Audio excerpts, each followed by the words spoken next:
सभी को नमस्कार।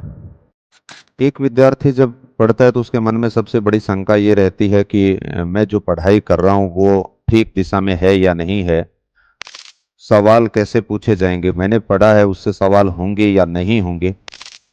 तो इन सब के लिए जो सबसे जरूरी जो चीज़ है, जो मैं मानता हूँ मेरे विचार से, कि हमें जो पढ़ाई करते हैं उससे ज़्यादा महत्वपूर्ण ये भी है कि उस पढ़ाई को हम इस ढंग से करें, ये एनालिसिस करें कि जिस भी हम परीक्षा की तैयारी कर रहे हैं उस परीक्षा में जनरली अब तक पेपरों का पैटर्न क्या रहा है, उससे हम कुछ अनुमान लगा सकते हैं।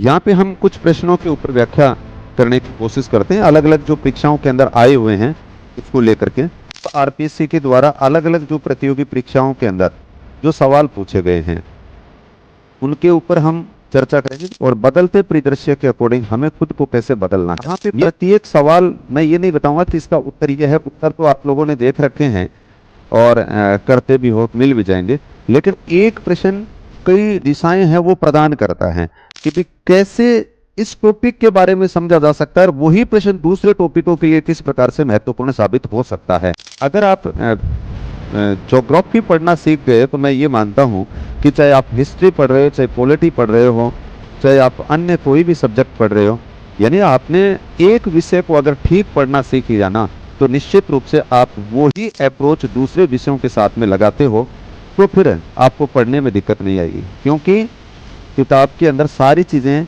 याद रखने वाली नहीं होती हैं, उसमें बहुत सारी चीज़ें छोड़ने वाली होती हैं। जो विद्यार्थी छोड़ना सीख गया कि ये इतनी चीज़ें वर्तमान में मेरे लिए काम की नहीं हैं और बाकी चीज़ों को फिर उसने पढ़ लिया, तो वो दूसरों से आगे रहता है और वो हमेशा आगे रहेगा।